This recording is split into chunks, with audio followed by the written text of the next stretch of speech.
La presse à Cuba est contrôlée par l'État.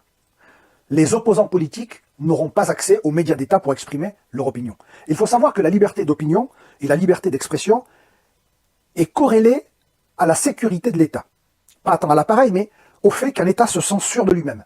Plus un État se sentira sûr de lui-même, sans menace intérieure et sans menace extérieure, plus l'espace réservé à la liberté d'expression et à la liberté d'opinion sera ample.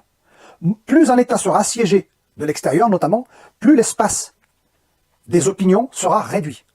C'est la fameuse maxime de San Ignacio de Loyola, le fondateur des Jésuites, dans une forteresse assiégée, toute dissidence et trahison. Est-ce que maintenant, on peut aller à Cuba en prison pour avoir exprimé une opinion hétérodoxe? Je ne le crois pas. Il suffit de prendre les détracteurs les plus virulents du gouvernement cubain pour voir qu'ils continuent à s'exprimer sans problème. Prenez le cas de la blogueuse Joanny Sanchez, qui n'a jamais passé une journée en prison. Pourtant, elle accuse le gouvernement cubain de dictature, d'avoir assassiné des enfants, etc. Donc, la réalité de la liberté d'expression à Cuba est liée au contexte géopolitique dans lequel se trouve l'île. Mais par ailleurs, pour pouvoir parler plus généralement de liberté d'opinion et de liberté de la presse, deux conditions sont nécessaires. Il faut que les médias s'émancipent du pouvoir politique, et de deux, il faut qu'ils s'émancipent des puissances d'argent. En France, qu'avons-nous?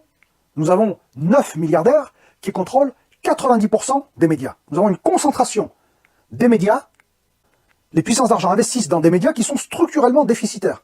C'est une aberration économique, mais le but là, ce n'est pas tant de faire des bénéfices par le biais de la presse et des médias, mais de contrôler le cadre médiatique des opinions acceptables.